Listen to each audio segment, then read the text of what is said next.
Doing well. How are you? It's good to see I'm good. It's good to see you too. It's been so you. long. Yes, yeah. I'm accustomed to seeing you on the big screen, and now I get to see you up in person on my own computer screen. Darling, it's good to see you too. So, you have a new film coming out, which I'm so excited about. Yes? Thank you. Appreciate that. Yeah. Yes, May indeed. 22nd. Yes, indeed. Lovebirds with Issa and make sure I say his name right. Kumail Nanjiani. Yes? Man, you right on the nail on the head. Yeah. I'm trying to do my work. You see what I'm saying? I did my homework. I gotta make sure I come to you correctly. You feel what I'm saying? Yes, ma'am. Absolutely. Now I understand you. Well, firstly, before we go into your role, tell me a little bit about the film. Okay, well, the film The Lovebirds is following this couple on the brink of a breakup. In the midst of the breakup, they run into a certain situation where they're forced to actually work together and how that affects the relationship moving forward after coming from a point of almost ending. Okay, perfect. I saw the trailer last year when I first saw the information come to Deadline. So I was already excited because it looked like, oh my God. Well, firstly, I love the cast. I thought, oh, this is quite a nice eclectic mix going on. Yes. And then I was excited when I saw the dynamics that were progressing in the unfortunate events that were happening in the film. So it looked very inviting. Now, I understand you play the role of Bobby. Talk to me about that character. All right, he's a good friend of the couple. He's with his wife, and they're kind of just like the normal, like kind of quirky relationship. Just good friends. They're just really good friends of the main cast, and they. I'm trying not to give too much away, but it's an interesting little like situation that comes about once they all meet up with one another. Oh, okay. Interesting, like we're going to be dying of laughter. Interesting, like we're going to be gasping for surprise. How would you describe interesting? It'll be a little bit more, it's the more intimate parts of the movie. We'll say that. Like they're you kind of see like the dynamic between Kumail and Issa's characters when we're around. Amongst all the so it sounds like that's where the juicy parts really come. Absolutely. Yes. Everybody loves juice. Juice is good. Everybody loves a little bit of juice, especially during this time of Corona. We all need some juicing up. So yes, indeed. What was it like working on the set with Issa and Kumail? It was fantastic. They're honestly the most down-to-earth people ever. Like I was fortunate enough to meet them at the table read, but everybody's like persona and attitudes was just very like chill. No diva attitudes, no anything. And it was like one of the best energies to be around. But the entire project, if I'm not mistaken, was like 4 to 5 weeks. It was right around Mardi Gras. But they were able to do quite a bit of stuff within that month and a half, like the locations that they had, things like that, which was awesome because they filmed literally within like the New Orleans metro area. Yeah, that's cool. I'm looking forward to see all of the background scenery from that. That must have been real nice for it to be shot right there in your hometown. You know what I'm saying? Well, it kind of makes you feel proud, and literally being in your backyard is almost kind of surreal because you never think that you'd be fortunate enough to have that opportunity. But when it came, I just felt like I didn't want to waste it or not, be appreciative of it. So just soaking as much as we can. Beautiful, beautiful. And I love to see you soaking it in. Since you said it was so dynamic to be around those two, any lessons you might have learned from their performances to kind of help you continue to grow as a performer? Definitely. Being comfortable just making any choice. Not necessarily, you might have some preconceived notions of how you want to do things or, doing your homework, you have an idea of what you want.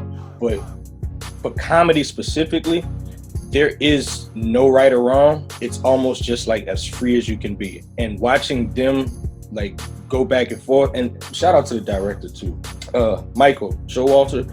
Mike basically was just like, all right, we got the lines down good for one, let's just play, let's just throw some stuff out there. And literally it was feeding off of them is what gets entertaining, but just to have the freedom to do that. Comedy's always been like something I haven't really been able to dive into on the screen, but it was good to see them do it and kind of know like, oh, it's not any different from what we were doing in theater or something like that. Right.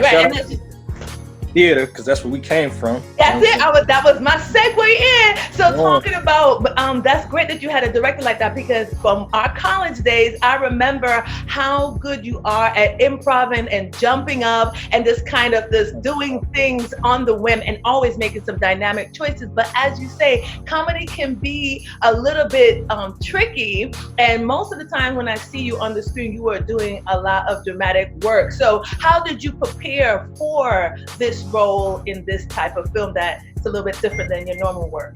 It was a lot more relaxed than I think I've ever been for a project, just because the table read really felt like a theater production. It was very high, like fast paced, like quick jokes. So you just kind of had to play in the moment. So it was almost like we were back at Southeastern. So I literally did not do much. Well, let me not say do much homework, but I wasn't as intense with my research for this role as I was. It was more so like, let me just go in there, hopefully have fun, recreate what we did in the table read on set, and we'll be good. And literally, I feel happy with what we left on the table. So I'm excited to see how it turns out. Yes, I am too. I'm so geeked up. So because the jokes were so high, you guys could not get yourselves together. And I feel like that's always the best. Yes, their energy is probably like, I hope that they'll work again. Like just outside of like the whole Lovebirds thing, like I'm pretty confident that they will work again, just because they had such a great chemistry. And that's from the table read, from me meeting them. And I'm not sure what their relationship was prior to the production, but it almost looked like they've been friends for a long time. One thing that I learned from improvising in film is you're supposed to be specific, but almost like not too specific. Okay. So there were moments in there where they were asking me to improv, and I'd give them what was on my mind, but they'd be like, what is that? And I'm like, oh God, y'all are not from New Orleans, right?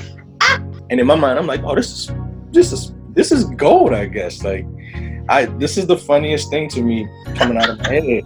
And they're like, we don't know what that is. I'm like, nah. Okay. So then how do you translate that? Because, okay, so they just told you no. So do you feel bad when you're told, like, no, that didn't work? Okay. It's held at such a high prestige. Well, the amount of pressure that you put onto it, thinking like, yo, what I'm about to do, hopefully is really great, and they love it, and then they don't. It hurts a little bit, like initially, but then you understand, like, well, that's because they're looking at the bigger picture. So don't feel bad about them telling you something that's truthful. You can have that moment of like, dang it, Jaren, but at the same time, all right, come on, let's try something else. But, okay, when you did strike gold on the set, what type of feelings did that invoke? Oh, that was the most empowering thing. I got a chuckle out of Issa for one of the lines. Like, I'll never forget it. I said, she was talking, and I reacted to her talking.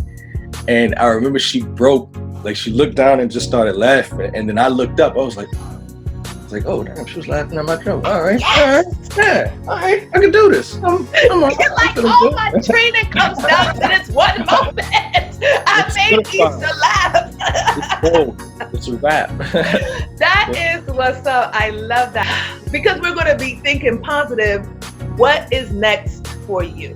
Before the virus came about, I was supposed to go start the next season of Queen Sugar. That was going to be my first following week.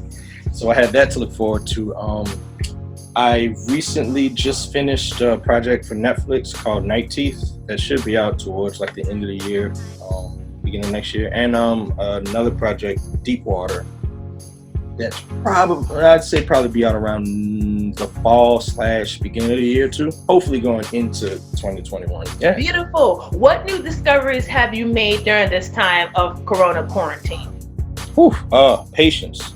My God, like patience and the need to take a break. Even though you like may love to do something and you do it nonstop, in order to be like completely at your best, you have to take a break. Well, I found that I have to take a break. Some people might not have to, but just for like sanity reasons, figuring out what else it is that I like to do, what else that, I can do, what interests me. Just because like the one thing about this industry is like once you get one job, you're always ready for the next one, just because you know how like difficult it is to get it. So you're hungry, you're eager to just be in that mental space.